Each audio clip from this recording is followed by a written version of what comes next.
നമ്മുടെയൊക്കെ വീട്ടിലെ സാധാരണയുള്ള സാധനങ്ങൾ വെച്ചിട്ട് നമുക്ക് രസകാളൻ ഉണ്ടാക്കാൻ പറ്റും. ഇതിന് മെയിനായിട്ട് വേണ്ടത് ഒരു ചെറിയ കഷ്ണം കുമ്പളങ്ങിയും ഒരു ചെറിയ കഷ്ണം മത്തങ്ങയും മാത്രമാണ്. ഈ രണ്ട് കഷ്ണങ്ങൾ മാത്രം വെച്ചിട്ടും ഇതുണ്ടാക്കാം. ഇതിന് പുറമെ വേണമെങ്കിൽ നമുക്ക് ചേനയും ചേമ്പും പിന്നെ മുരിങ്ങക്കായ, വഴുതനങ്ങ, കായ ഇതൊക്കെ ചേർക്കാം. ഇവിടെ ഇപ്പോൾ എടുത്തിരിക്കുന്നത് ഒരു ചെറിയ കഷ്ണം കുമ്പളങ്ങിയും പിന്നെ ഒരു ചെറിയ കഷ്ണം മത്തങ്ങയും പിന്നെ 2 മുരിങ്ങക്കായ പിന്നെ ഒരു വഴുതനങ്ങ, ഇത്രയാണ് എടുത്തിരിക്കുന്നത്. ചട്ടിയിലേക്ക് കുമ്പളങ്ങയും മത്തങ്ങയും ഇട്ട് കൊടുക്കാം. ഒരു ചെറിയ നെല്ലിക്ക വലിപ്പത്തിൽ പുളി പിഴിഞ്ഞ് നമ്മൾ ഇതിൽ ഒഴിച്ചു കൊടുത്തിട്ടുണ്ട്. പിന്നെ 1 ടീസ്പൂൺ മഞ്ഞൾപ്പൊടിയും പിന്നെ 1 ടേബിൾ സ്പൂൺ മുളക് പൊടിയും ചേർത്ത് കൊടുത്തിട്ടുണ്ട്. ഒന്ന് ഇളക്കി കൊടുത്തതിന് ശേഷം ഇതൊന്ന് നമുക്ക് അടച്ചു വെച്ച് വേവിക്കാം.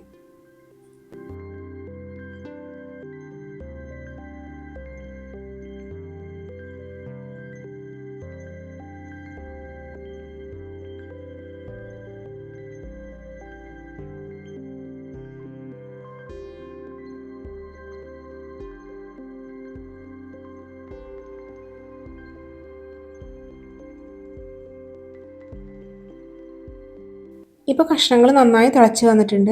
ഈ സമയത്ത് നമുക്ക് ബാക്കിയുള്ള കഷ്ണങ്ങളും കൂടി ചേർത്ത് കൊടുക്കാം. മുരിങ്ങക്കായും വഴുതനങ്ങയും വേവ് കുറവായതുകൊണ്ടാണ് അത് നമ്മൾ പിന്നീട് ചേർത്തത്.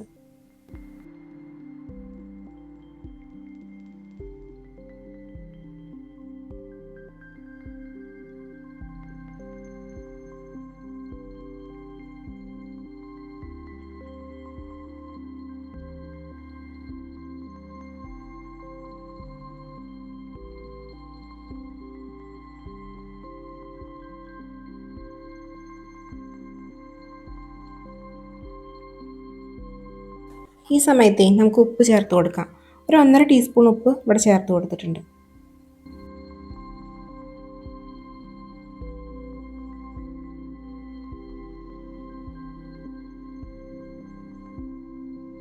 ഇനി നമുക്കിതൊന്ന് അടച്ചു വെച്ചിട്ട് വേവിക്കാം. ഈ സമയം കൊണ്ട് നമുക്ക് ഇതിലേക്കുള്ള അരപ്പൊന്ന് തയ്യാറാക്കി നോക്കാം. ഇതിനായിട്ടൊരു ചീനച്ചട്ടി അടുപ്പത്ത് വെച്ചിട്ടുണ്ട്. ഇനി ഇതിലേക്ക് ഒരു 1/2 ടീസ്പൂൺ ഉലുവ, 1 ടീസ്പൂൺ പച്ചരി അല്ലെങ്കിൽ പുഴുങ്ങലരിയോ ഏത് വേണമെങ്കിൽ ഉപയോഗിക്കാം. പിന്നെ ഒരു 1/2 ടീസ്പൂൺ കുരുമുളക്. അത് നന്നായി വറുത്ത് കോരണം.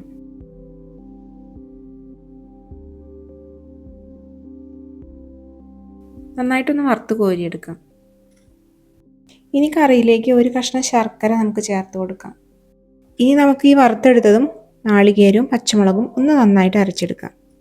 അരപ്പൊഴിച്ച് കൊടുക്കുന്നതിന് മുമ്പായിട്ട് ഒരു കാര്യം മറക്കരുതേ, ഒരു 1/2 കപ്പ് മോര് നമുക്കിതിൽ ഒഴിച്ചു കൊടുക്കാം. ഒരു മീഡിയം പുളിയുള്ള മോരാണ് ഇവിടെ ഉപയോഗിച്ചിരിക്കുന്നത്. ഇപ്പോൾ നമ്മൾ ഇതിൻ്റെ ഫിനിഷിംഗ് പോയിന്റിലേക്ക് എത്തി. ഇനി നേരത്തെ അരച്ചു വെച്ചിട്ടുള്ള നാളികേരം നമ്മൾ ഇതിൽ ചേർത്ത് കൊടുക്കാം. ഇനി ഇതൊന്ന് തിള വന്നു കഴിഞ്ഞാൽ നമുക്ക് ഇറക്കി വെക്കാം. തിളപ്പിക്കേണ്ട ആവശ്യമില്ല.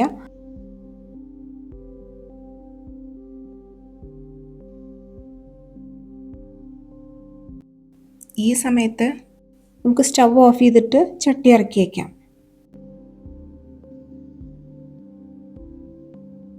ഇനി ഈ കറിയുടെ ടേസ്റ്റ് കൂട്ടാനായിട്ട് ഒന്ന് വറുത്തിട്ട് കൊടുക്കാം. 1 ടീസ്പൂൺ കടുക്, പിന്നെ 2-3 വറ്റൽമുളക്, കുറച്ച് കറിവേപ്പില. വീഡിയോ നിങ്ങൾക്ക് ഇഷ്ടമായ ഒന്ന് ലൈക്കും സബ്സ്ക്രൈബും ചെയ്യണം കേട്ടോ. മധുരവും ഉപ്പും എരിവും എല്ലാം ചേർന്നിട്ടുള്ള ഒരു കറിയാണ് രസകാളൻ.